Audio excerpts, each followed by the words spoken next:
She pressed herself against me in my dress blues and whispered, "Your fiancé never has to know, but I need this before you're married forever." I should have said no. I should have walked away.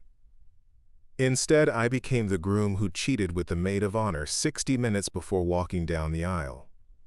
Getting caught was bad enough. But what the woman who caught us wanted in exchange for her silence destroyed 3 families. Hey, this is Storyline Universe, where we share real and realistic stories with unexpected twists. If you enjoyed the video, make sure to subscribe and give it a like. My name is Ryan, and I'm 31 years old. I've been active duty Army for 9 years, stationed at Fort Bragg in North Carolina. The woman who changed everything was Jessica, my fiancée Emily's best friend since high school. And the wedding that was supposed to be the happiest day of my life became the beginning of a nightmare that lasted 5 years. Emily and I met during my second deployment. She was working as a contractor for the communications department on base, and I was a staff sergeant in the 82nd Airborne. What started as casual conversations in the mess hall turned into late-night video calls when I was deployed, and eventually into a long-distance relationship that somehow worked despite the challenges. After my third deployment, I knew I wanted to marry her. Emily was everything I'd been looking for. Intelligent, supportive, beautiful, and strong enough to handle the demands of military life. She understood the missed calls, the sudden departures, the months of separation. When I proposed, she said yes without hesitation. That's when I really got to know Jessica. Jessica had been Emily's maid of honor without question. They'd been inseparable since they were 15. College roommates, sorority sisters, each other's emergency contacts. Jessica was a successful real estate agent in Charlotte, stunning in a way that turned heads wherever she went, and single by choice after a series of relationships with men who couldn't handle her independence. From the moment we started wedding planning, Jessica was there. Every dress fitting, every venue visit, every tasting. Emily insisted on including her in everything, and I didn't mind. Jessica was charming, funny, and seemed genuinely excited about our wedding. But somewhere between the engagement party and the bachelor party, something shifted. It started with glances that lasted a beat too long. Comments that could be taken 2 ways. Jessica would find reasons to touch my arm when she talked, lean in a little too close when she laughed at my jokes. When Emily was in the bathroom or taking phone calls, Jessica would make comments about how lucky Emily was, how she'd always wondered what it would be like to be with a soldier, how impressive I looked in uniform. I told myself it was harmless flirting. Jessica was the type of woman who was naturally flirtatious with everyone, but deep down I knew there was something more intentional about the way she looked at me. The bachelor party was where everything really started. My Army buddies had rented a hotel suite in downtown Charlotte, and we'd planned a relatively tame night. Dinner, drinks, maybe a strip club if the guys insisted. But Jessica showed up at the hotel bar around midnight, claiming she'd been out with friends and wanted to buy the groom a drink. "One dance," she said, pulling me toward the small dance floor. "For luck." The way she moved against me, the way her hands lingered on my chest, the way she whispered in my ear about how good I looked, it was electric. I was getting married in 12 hours, and I was more attracted to my fiancé's best friend than I'd ever been to anyone in my life. When she pressed her hotel room key into my palm, I should have given it back. Instead, I told my buddies I was calling it a night and headed to the elevator. What happened in Jessica's room that night was everything I'd been trying not to think about for months. The way she looked at me when I knocked on her door, wearing nothing but a silk robe that left little to the imagination. The way she pulled me inside without saying a word, her hands immediately going to my belt buckle. "I've wanted this since the engagement party," she breathed against my neck as she pushed my shirt off my shoulders. I couldn't let you marry her without knowing what this could be like. We fell onto the bed together, and for the next 2 hours, I forgot everything else existed. The way Jessica moved, the sounds she made, the way she whispered my name, it was intoxicating. She was confident, uninhibited, passionate in a way that made me feel like I was drowning in her. We didn't talk about Emily. We didn't talk about the wedding. We didn't talk about consequences. We just lost ourselves in each other until the sun started coming up and reality began to set in. "This doesn't change anything," Jessica said as I got dressed. "You're marrying her in 10 hours. This was just something we needed to get out of our systems." But even as she said it, I could see in her eyes that she didn't believe it any more than I did. The wedding day was torture. Standing at the altar in my dress blues, watching Emily walk down the aisle in her beautiful gown, knowing what I'd done 6 hours earlier. Jessica stood right next to Emily, looking radiant in her burgundy maid of honor dress, catching my eye and smiling like nothing had happened. During the ceremony, all I could think about was the night before. The way Jessica had felt in my arms, the things she'd whispered to me, the way she'd made me feel completely alive. When the pastor asked if I took Emily to be my wife, I said yes, but part of me was lying. The reception was even worse. Jessica made a beautiful speech about friendship and love, talking about how perfect Emily and I were together, how lucky we were to have found each other. The whole time I was remembering what she'd looked like naked in my arms just hours before. That night, on my wedding night, I made love to my new wife while thinking about her best friend. For the next 6 months, I tried to forget what had happened. Emily and I settled into married life. I focused on my military career, and Jessica seemed to maintain appropriate distance. She was still around. She was Emily's best friend, after all. But she was careful not to be alone with me, and we never talked about that night. I thought we'd gotten away with it. Then came my 4th deployment. 8 months in Afghanistan, which gave me plenty of time to think about my choices and convince myself that what had happened with Jessica was a mistake I'd never repeat. When I came home, I was determined to be the husband Emily deserved. But Jessica had other plans. 3 days after I returned from deployment, Emily organized a welcome home party at our house. All our friends, both families, a real celebration. Jessica was there, of course, looking incredible in a black dress that hugged every curve. She was friendly but appropriate all evening, the perfect maid of honor supporting her best friend's marriage. But when Emily went to the kitchen to get more wine, Jessica cornered me on our back patio. "I missed you," she said simply, stepping close enough that I could smell her perfume. "Jessica, we can't." "Can't what? Talk? We're friends, Ryan. We're going to be in each other's lives forever." She was right, but the way she was looking at me, the way her hand brushed against mine as she reached for her drink, made it clear she wasn't talking about friendship. "What happened before the wedding," I started, "was the best night of my life," she finished. "And judging by the way you're looking at me right now, it was pretty memorable for you too." Before I could respond, Emily's voice called from inside. "Ryan? Can you help me with the ice?" Jessica smiled and walked back inside like nothing had happened, leaving me standing on the patio trying to convince myself I was imagining the attraction that was still there, stronger than ever. That's when the text messages started. At first, they were innocent. Jessica would send photos from events she and Emily attended together, always including some comment about wishing I was there. Then they became more personal. Photos of Jessica in workout clothes, in cocktail dresses, in bikinis on beach trips.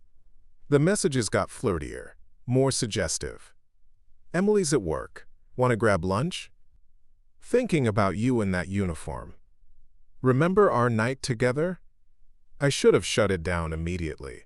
Instead, I found myself looking forward to her messages, responding more than I should have, letting her draw me back into whatever game we were playing. The second time we were together was 3 months after my return from deployment. Emily was visiting her sister for the weekend, and Jessica texted me a photo of herself in lingerie with the message, "Emily's out of town, hotel room 412. 1 hour. I stared at that text for 20 minutes, knowing I should delete it and block her number. Instead, I found myself driving to the hotel. This time was different, more intense, more desperate. We both knew this wasn't just getting something out of our systems, this was an affair, pure and simple. The way Jessica moved beneath me, the way she called my name, the way she looked at me afterward, like I was something she needed to survive. "I love you," she whispered as we lay tangled in hotel sheets. "I know I shouldn't. I know you're married to my best friend, but I can't help it." Those words terrified me because part of me wanted to say them back. For the next year, we continued our affair.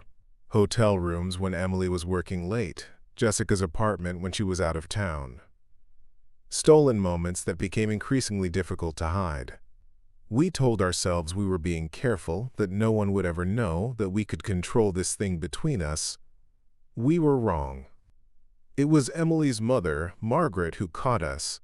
Emily and I had been married for almost 2 years, and Margaret had come to town for Emily's birthday surprise party. Jessica and I thought we had the house to ourselves. Emily was supposedly at work for another hour, and Margaret wasn't supposed to arrive until that evening. We were in our bedroom, Jessica pressed against the wall, still wearing her black skirt but nothing else, my uniform jacket on the floor, when we heard the front door open. "Surprise, Emily, honey, I'm early." We froze. Jessica's eyes went wide with panic. I could hear Margaret moving through the house, calling for Emily, getting closer to the bedroom. "Stay here," I whispered to Jessica, pulling on my pants and grabbing my shirt. "I'll handle this." I walked out of the bedroom, closing the door behind me just as Margaret rounded the corner into the hallway. "Ryan! I didn't expect you to be home. Where's Emily?"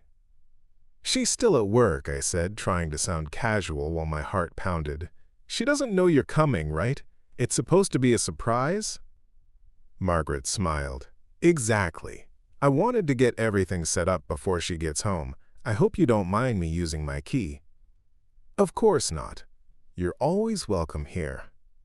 But Margaret's expression was changing. She was looking at me more closely, noticing my wrinkled shirt, my disheveled hair, the faint lipstick mark one hadn't realized was on my neck. "Are you all right, dear? You look a bit flustered." That's when we heard it, a soft thump from the bedroom. Jessica, probably trying to get dressed quietly. Margaret's eyes went to the bedroom door, then back to me. Understanding dawned on her face.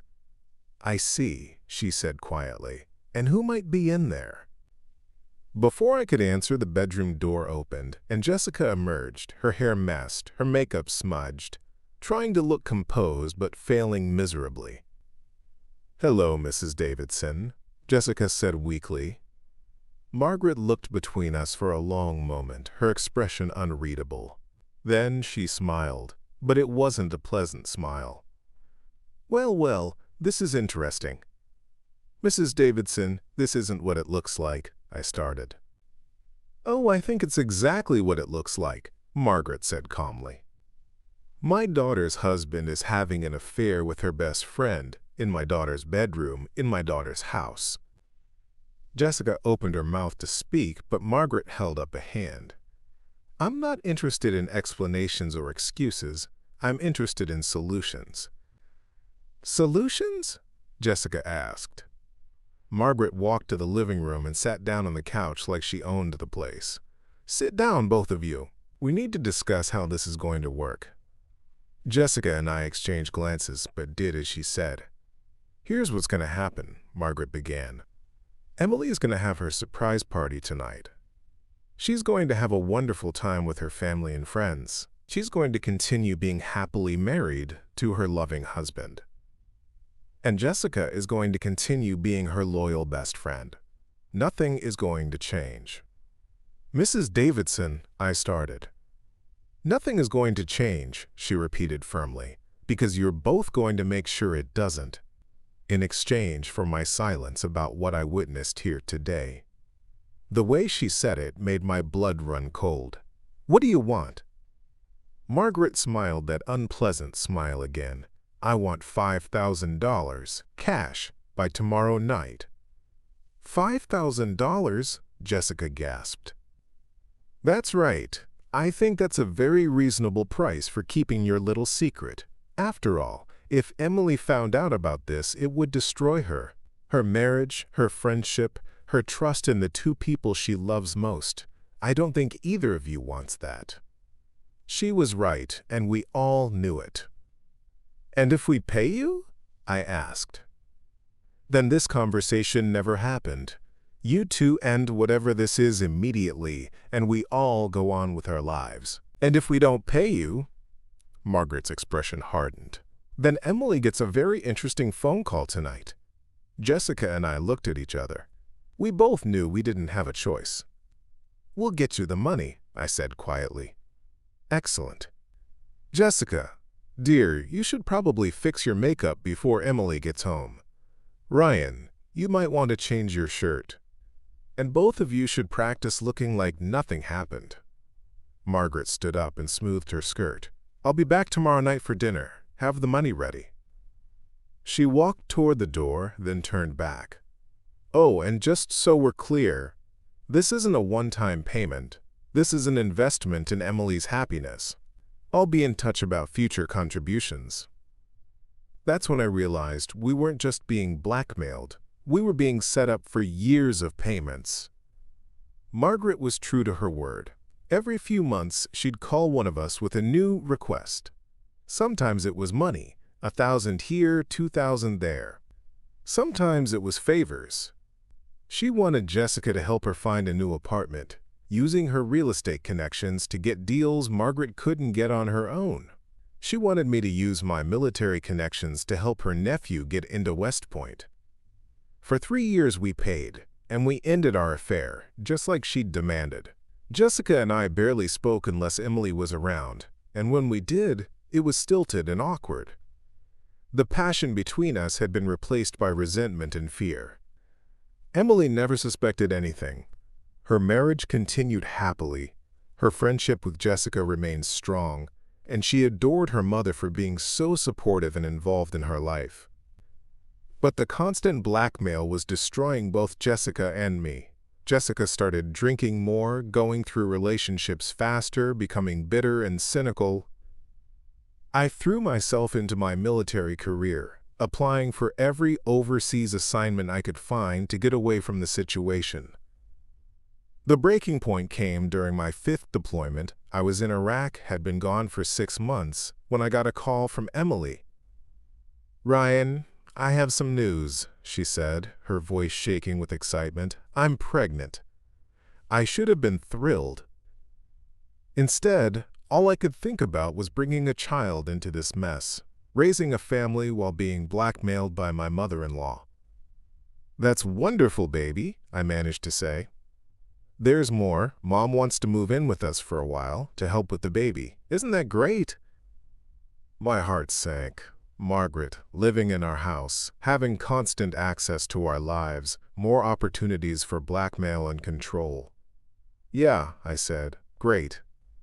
That night, I called Jessica for the first time in months. We have to tell Emily, I said without preamble. What? Ryan, no. We can't.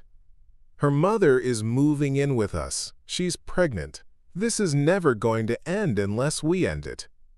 Margaret will destroy Emily if we don't pay her. Margaret is destroying all of us by making us pay her. Emily deserves to know the truth. There was a long silence. Then Jessica said, "What if she leaves you?" Then I'll deal with that. But I can't raise a child in this situation. It took me 2 months to work up the courage. When I returned from deployment, Emily was 5 months pregnant and glowing with happiness. Margaret had indeed moved into our guest room and was making herself very much at home, offering unsolicited advice about everything from Emily's diet to our finances. I waited until Margaret went out for groceries, then sat Emily down and told her everything. The affair with Jessica, the blackmail, the payments, all of it. Emily listened without interrupting, her expression changing from confusion to hurt to anger and finally to something I couldn't read. When I finished, she was quiet for a long time. "So you've been paying my mother to keep quiet about your affair with Jessica for 3 years?" she finally asked. "Yes." "And you ended the affair when she demanded it?" "Yes." "And you're telling me now because she's never going to stop asking for money?" "Partly, but mainly because I can't live with this secret anymore. You deserve to know the truth." Emily nodded slowly. Then she said something that shocked me. "Okay. Okay? Okay. Thank you for telling me." I stared at her. "That's it? You're not angry?" Emily sighed. "Oh, I'm furious, but not at you." "What do you mean?" "Ryan, do you love me?" "Of course I do." "And do you love Jessica?" I hesitated. I was attracted to her. We had chemistry. But no, I don't love her. Not the way I love you." Emily nodded. "That's what I thought. Look, what you did with Jessica, it hurt. But I understand it. She's beautiful, she was available, and you're a man. It was like advanced masturbation, I guess. I'm jealous, but I'm not devastated." I couldn't believe what I was hearing. "The real problem," Emily continued, "is my mother. She's been blackmailing you. She's been taking money from us that should be going toward our future, our baby. She's been manipulating all of us." "So what do we do?" Emily smiled, and for the first time in 3 years it wasn't a smile that scared me. "We're going to have a conversation with Mom. And then we're going to have a conversation with Jessica. And then we're going to move on with our lives." The confrontation with Margaret was swift and decisive. Emily told her mother she knew everything, that the blackmail was over, and that Margaret had 24 hours to move out of our house. "If you ever contact my husband again, if you ever ask for money again, if you ever threaten my family again, I will make sure everyone in our family knows exactly what kind of person you are," Emily said calmly. Margaret left the next morning without saying goodbye. The conversation with Jessica was more emotional. Jessica broke down crying, apologizing over and over, begging Emily to forgive her. "I forgive you," Emily said simply, "but our friendship is over. I can't have someone in my life who would betray me that way." Jessica moved to another city within the month. Emily and I went to marriage counseling for 6 months. We talked through everything: the affair, the attraction, the blackmail, the lies. Emily's attitude throughout was practical and mature. "You made a mistake," she told me during one session. "You let your physical desires override your good judgment. But you didn't leave me for her. You didn't fall in love with her. You just had sex with her. And honestly, if that's the worst thing you do in our marriage, I can live with it." Our daughter was born healthy and beautiful. Margaret never tried to contact us again. Jessica sent a card when the baby was born, but otherwise respected Emily's wishes to have no contact. 5 years later, Emily and I are stronger than ever. We have 2 children now. I've been promoted to Master Sergeant, and we've built a life together that I wouldn't trade for anything. Sometimes Emily brings up the Jessica situation, as she calls it, usually when she's heard that Jessica is dating someone new or has gotten engaged. "Do you ever think about her?" she asked me recently. "Sometimes," I admitted, "but not the way you might think. I think about how stupid I was. How much I risked for something that wasn't worth it." "Good answer," Emily said, kissing my cheek. "Because as long as your heart is with me, I don't really care who you've been with before. After all, you're a man. I get it." That's my wife. Practical, forgiving, and secure enough in our relationship to not let the past destroy our future. The question that haunts me now isn't whether I made the right choice in telling Emily the truth, or whether I should have resisted Jessica's advances in the first place. The question is, how many marriages could survive what ours survived, and how many women would have reacted the way Emily did? I got lucky. I married someone who understood that love and lust are different things, that mistakes don't have to be marriage-ending, and that sometimes the people who hurt us most are the ones we least suspect. Emily saved our marriage by being stronger than I deserved, and I've spent every day since trying to be worthy of that strength.